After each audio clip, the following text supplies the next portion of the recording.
This is Dustin with Dustin's Dollars. Today I'm going to be talking about Flex LNG and sort of analyzing and trying to figure out, is their 10% dividend safe or not? Before I begin, let me remind you that I'm not a financial advisor or a financial professional of any sort.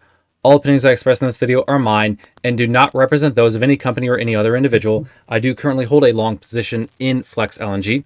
So this video should be for your entertainment purposes only, because I could be wrong about everything I say in this video. You need to do your own research before making any investment decisions. So first of all, let me say I am sorry real quick that I am later than my normal time today. People have been sick in my family, including myself, on and off for the past week. So things are a bit off. And I'm also going to be relying a little bit more on the company's presentation today than my own research. I have a little bit, but just want to apologize up front. But I want to still get this video out for y'all. So my overall thesis, if you just want to know my opinion on the dividend, it's moderately safe. It's not nearly, you see, just to call this out here, this is the 5-year chart for Flex LNG. I wanted to sort of call out, it's been flat for a good year and a half, and it hasn't really appreciated that much even since, 2021 timeframe here.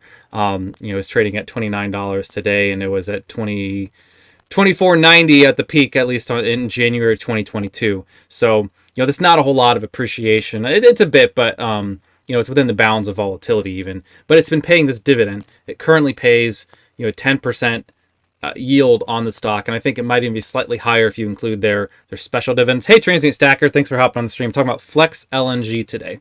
So they pay this 10% dividend. And usually in the market, when you see a 10% dividend, there's a reason why it's that high, because, if that was fairly safe, people would be, buying that company and bidding that yield, bidding the price up and the yield down. And, we haven't seen that. I think they've been paying roughly a steady dividend here for a couple of years. One thing that I will call out with Flex LNG, I think they're based in Bermuda is where they're incorporated. And so I believe, I'm not positive, not a tax advisor either, but I think because of that, I think these dividends are not qualified dividends in the United States. And so I think that's probably a significant, it's a bit of a detraction for some people, because I believe that means, the way that the dividends get taxed for you is going to be a little bit different, and probably a higher tax rate on those dividends, if you're holding this in a taxable account. So that is one thing I think contributes to it. We see, master limited partnerships like, Energy Transfer and such, that also tend to have higher yields. And I think that's also part of it, because they're not the normal C Corp dividends that are paid out. So it's something else. But they don't issue, from what I understand, I do not believe that Flex LNG issues a K1. So if that matters to you. Anyways, getting back to the actual thesis, I think it is moderately safe. And, the quick summary on that before we go into more details is, this is kind of a picks and shovels play on the LNG market, right? Flex LNG owns the ships. Here's a photo of one. Oh, that's not a photo of one. I got the wrong photo from the presentation, but they own the ships. Maybe there's one at the very end. Nope. There's one. It's real small. The ships that actually transport the LNG from the exporter to the importer. So they can take it and keep the natural gas liquefied the whole time. And so they own these ships. They own, I believe, 13 of them.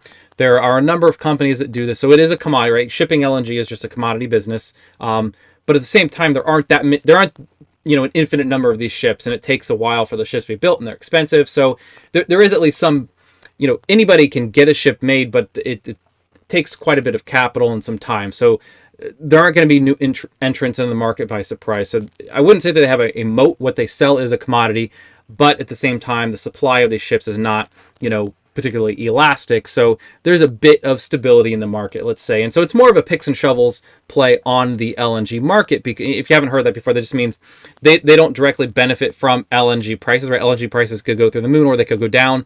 What matters to them is, are people still shipping roughly the same volume of LNG? Because if they are, if that volume is balanced, that let's call that the demand for LNG shipping. If that's balanced with the supply, of ships that are able to actually then ship that LNG, then, Flex LNG is going to do just fine.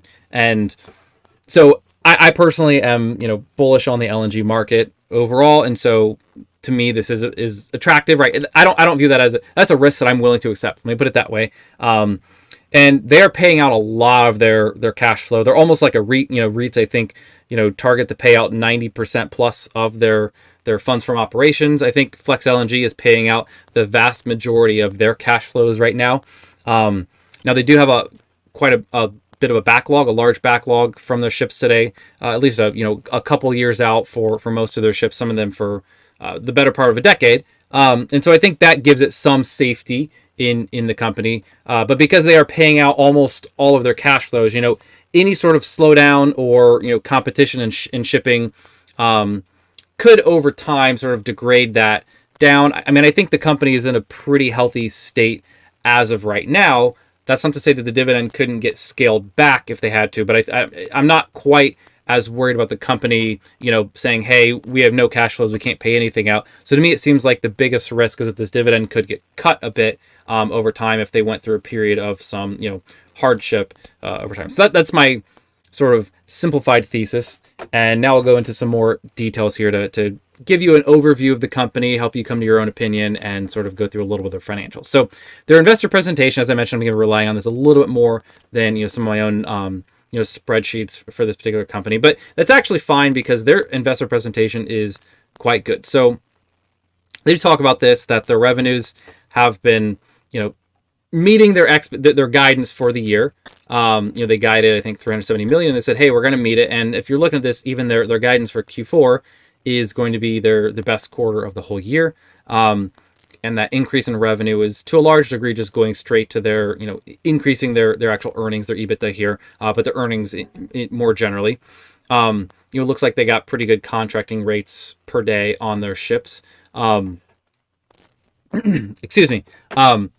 And I talked about their backlog. So this one slide right here gives you an overview of, I guess maybe that's the right size, gives you an overview of all, I believe it's 13 ships they own, and the contracts, right, the backlog of contracts that they currently have on a per ship basis. And so you can see right off the bat, they have these, what's that, 1, 2, 3, 4, 5 ships that are contracted out all the way through to 2028 and beyond. You can see this very last column here might be too small for you to see, but some of them are contracted all the way out until 2033.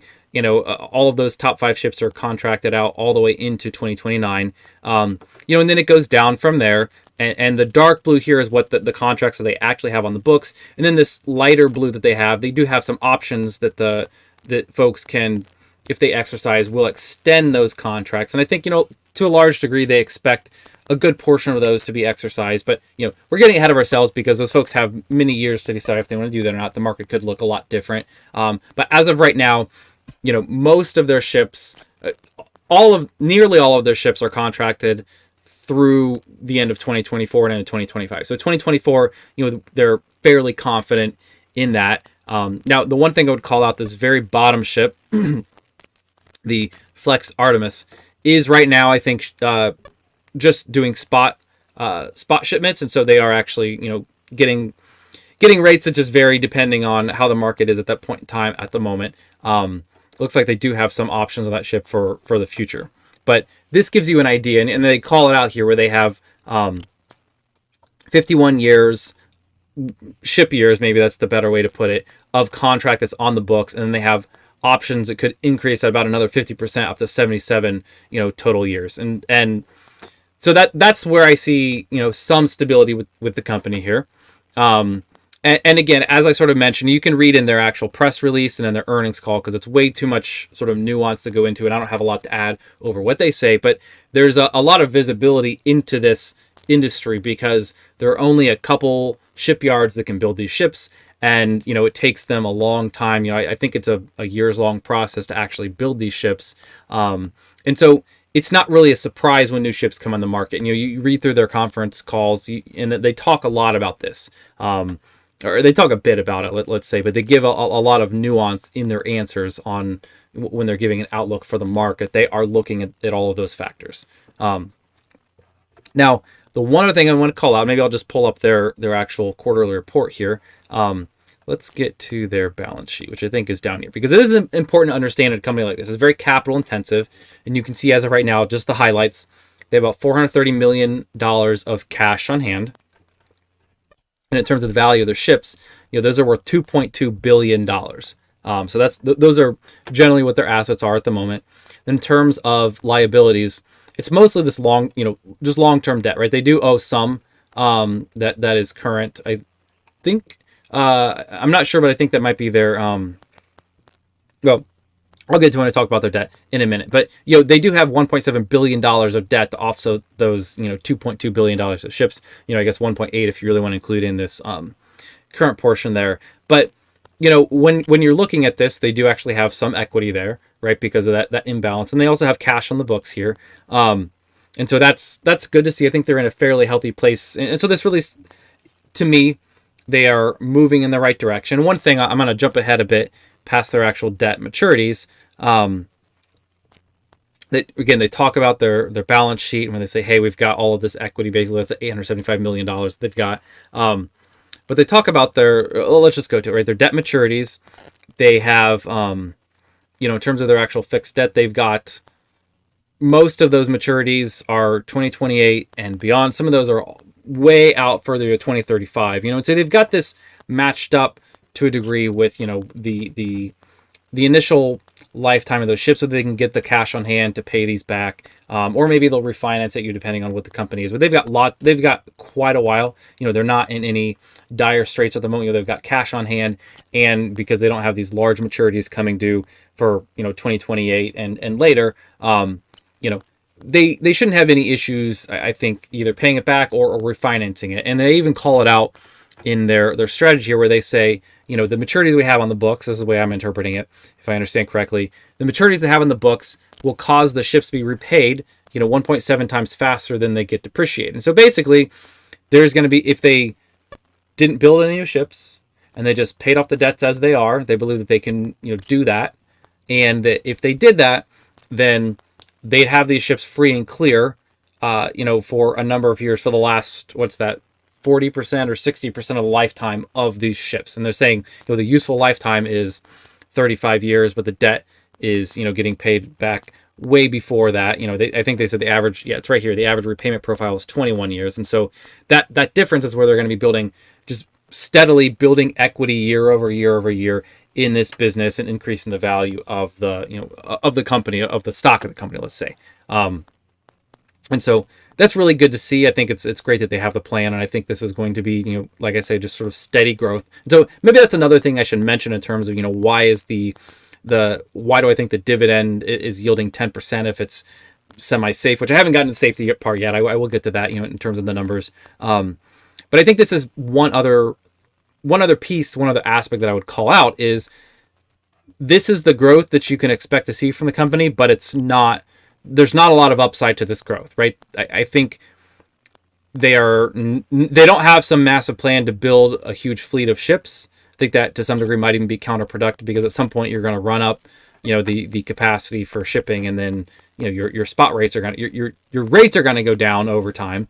But this steady growth is basically all you can expect. On the flip side, some steady growth year over year is, really good to see it if you're willing to be patient and if you're not looking for that massive upside. So again, it's kind of a picks and shovels, more of a steady grower sort of stock is the way that I'm viewing this right now.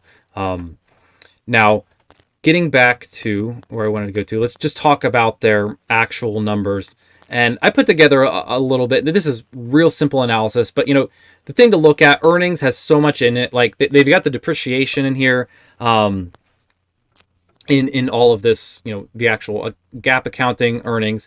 And so what I wanted to look at was their actual operating cash flows. And so I grabbed this out of their, you can find this yourself if you want to, if you're not familiar, statements of cash flows. They have their, net cash provided by operating activities. There's a bunch of stuff that goes into this, but if you look over a longer period of time, you get a really good picture for the company. And so this is for the first 9 months of 2023. They made $120 million. Let's round off to 121 cash, from their actual operations. And then you can come down here and see how much did they pay in dividends in those same 9 months. You can see, oh, well, they paid out $134 million. So right off the bat, you can see they are paying out, actually, they paid out slightly more than what they brought in, almost 10% more. So you might look at that and say, okay, this seems real bad. They're on a bad trajectory. One thing that they did this year that they will not have very much in future years, and that they probably won't even have in Q4. So, we might expect to see those earnings those cash flows really come off here, is they had all these dry docking expenses. And so, they have this called out here is $20 million within the 9 months. And sorry, I should explain real quick. Dry docking is, they call it out in this report, where every 5 years they are required to dry dock. See if I can find it. Dry dock. Oh, I thought it was in here. I must be looking at the wrong. I don't know what I'm doing wrong here to find it. I was almost positive. It must be only in their annual report. But they basically call out and they say, hey, every 5 years we are required to dry dock our ships. And so if we come back down here, statement of cash flows, we can see how much they split out and reported that expense for the 9 months. Where was it at? Dry docking expenditure, $20 million. And so if you take that off, this has sort of a two-sided effect. It cuts two different ways to them. Number one, they act not in operations. They have to stop and go get maintained. So they have to stop these ships every 5 years to go get maintained. It takes them, they're out of commission for roughly a quarter. If you listen to their conference calls, they say, well, we think it's going to take, our target was 87 days, and they did good on their dry dockings. Apparently they said, well, we get it done in, 82 days instead of 85 days or 88 days. So, we get it back on the water and actually shipping LNG a little bit quicker. So I think they did a good job with those relative to their estimates, or at least they certainly met or exceeded, I think, their estimates on, how quickly they were able to get that maintenance done. But they had quite a few ships this year, and I don't have the number off the top of my head.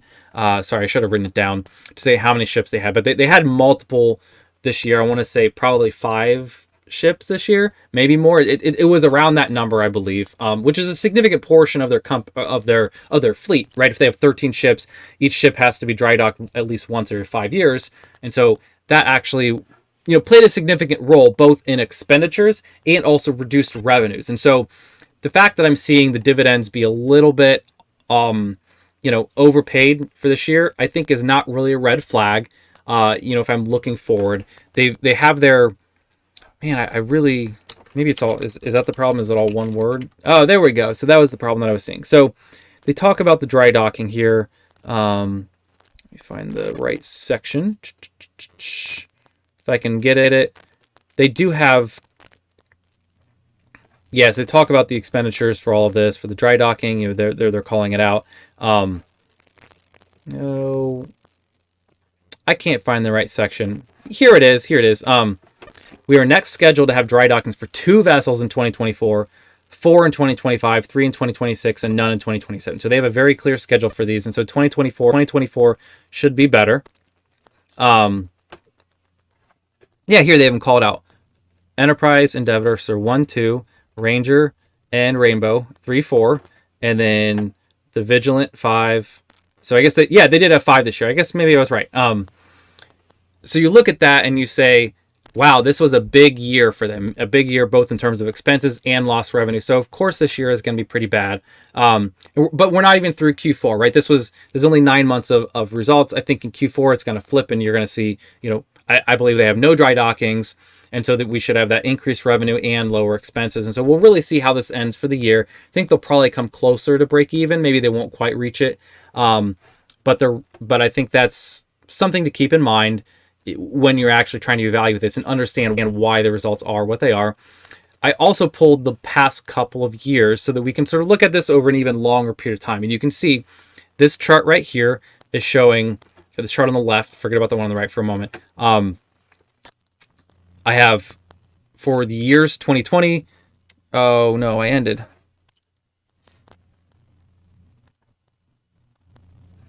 What happened? At least it ended on my video. Is it still going? Oh, it is still going. I'm sorry. My phone disconnected. I was using to check this. All right. Must still be live. My bad. Something weird. So on the left side here, you see the net cash provided by, right, effectively their cash flow from operations for each of these years, 2020, 2021, and 2022. And for 2023, I have the number for the first 9 months of the year, because that's all we have so far. And then the red bars here show the dividends paid the dividends paid for that year, right? And so on the far right, we see This is the first time where they actually exceeded where they paid more in dividends than they got in terms of cash flow from operations. And so that to me isn't really, thank you, Transit Stacker. I do see them still live. I'm not sure, that was weird. My phone disconnected, but although I'm still going. So because I've been using this to make sure. Sometimes the software that I use to stream is not good. It drops and then it says it reconnects, but it's not actually reconnected. So I've gotten around to trying to use that there. Anyways, so 2020 was a weird year because of because of the pandemic. 2021, 2022, they clearly made more money than they paid out, even though they got to the point where in 2022 they said, hey, we're going to pay out a very large portion of what we make. 2023, it did flip just slightly for the first 9 months, and it's more stark if you look at this as sort of the difference between them. You could see positive, positive, positive in the 2023. They were slightly negative, meaning they paid more in dividends. I also split that out for this year on a quarterly basis. You can see Q1 was really the bad one. Q1 had a big a big gap between those. Q2 was closer, and then Q3 is already flipped where they actually made more money than they paid out in dividends. And so, Q4 I think should be even better than Q3 in this respect. So I think that's mostly behind us. And again, I didn't go through and dig out precisely why did Q1 have such a large gap. I would guess it's because of the dry dockings. And I'm not sure, maybe they would prepay some of the maintenance expenses for those dry dockings, even if they didn't happen actually all in Q1. But that, to me, I think this is already flipped, so it doesn't really worry me, especially as the outlook for 2024 is a lot less dry dockings. I think I said 2 ships for 2024. They have this large backlog. They have pretty good visibility into what those rates are going to be for, what's that, 11 of their 13 ships. And so to me, again, things could happen. This is not a slam dunk, right? They're not making, it's not like their payout ratio is 10% or 20%. It is aggressive, but at the same time, there is some safety built in based on the backlog and just the general market. There's a lot in this presentation that does go on and talk about, I guess it's further down in this one. They have 2 different presentations I was looking at. Talk about the overall market, and they are talking about, that there still is this arbitrage and that this is going to happen. LNG is going to keep getting produced and shipped, and don't know that this is the one. Yeah, here. And they're even talking over years long. And I thought this was good, right? For me, when if I'm thinking really long term, or even sooner, if the market starts to really look at the long term and figure out what's going to happen with the company, there's going to be a lot of volumes that come online in the back half of this decade, right? So 2024 is not it, but you see 2025, 2026, and then later on we know there's even more projects that are coming online in 2027, 2028, and so if as these start to come online, the demand for shipping is going to go up, and Flux LNG is already in position to do this. And one other thing that they talked about is they said, hey, the cost of new ships is significantly higher than what our ships are, and I think there might even be a slide that mentions this. We're talking about their actual book value. I can't find it in here. Oh yeah, so they nope, this isn't the one. I thought they had one that talked about it, but they make the point that they hold these ships on their actual balance sheet, that $2.2 billion that I totally missed. I was getting a little flustered. I think that happened around about the time when I was thought I wasn't live anymore. Thanks for helping on the stream. Let me know if you have any questions or comments. But as I'm looking at that $2.2 billion that they have on their balance sheet of the current value of those ships, yeah, it's right here, the $2.2 billion of vessels and equipment. They make the point somewhere in their presentation. They say, the accounting rules are that we hold those on our books at book value, which was like the price that we paid for them. But they're calling out that the replacement costs for those, right? If they had to go out and if they were to sell those on the open market, or more to the point, if they had to go out and purchase ships, right? A competitor wants to spin up, wants to get their own ships out there, that those ships would go for a lot more than what they're held for on book value. And so to me, that's also part of, again, it's sort of just part of the moat of the fact that it is capital intensive. It takes a lot of money to build these ships, and the price has gone up non-trivially, probably just because of inflation, since their ships were actually built. And so for them, they've already got these on the books, and so they can continue operating them for for quite a while. And they say the average fleet age is 3.9 years, and they say the estimated useful age, the lifetime that they're actually depreciating them over is 35 years. And they say that they think, looking just at the data of some other ships that were in operation that have actually been retired, in just the past couple of years, those ships lasted on average for about 40 years. And so that would go even 5 years further than what the useful lifetime that they're using for accounting is. And so, the ships as of right now, average age of 4 years, while the price that you paid, right, your mortgage amount doesn't go up. And so to me, again, that's sort of steady growth that they're going to see, and a bit of safety in terms of, again, I hate to call it a moat, because they are, what they provide in terms of the shipping is just commodity. It's the same. They can contract anybody to get the LNG from point A to point B, but it's just hard to get these ships, in the water. It takes a lot of money, it takes a lot of time. There's a constraint on building the ships, much in the same way that there is just on LNG exports themselves. So to me, I think there's, again, it's sort of, let's say, medium risk for the company. And in my opinion, especially if you can hold this in a tax advantage account, again, not financial advice, this is me talking to myself. For me, if I can hold this in a tax advantage account, getting the 10% yield at medium safety seems like a mismatch that I'm happy to actually capture. I think a lot of other medium risk dividend yield companies are paying like 6%, 7%, whereas here you can get up to 10%. And I think it's, as I've sort of laid out here, in my opinion, at least middle of the road safety. It doesn't seem like it's super high risk. So yeah, that is what I wanted to go through today. I don't know if Transient Stack or Carlos is still on the stream. If you got any questions, comments, or if there's anybody else still here, that's what I had to go through. I'll give it a minute.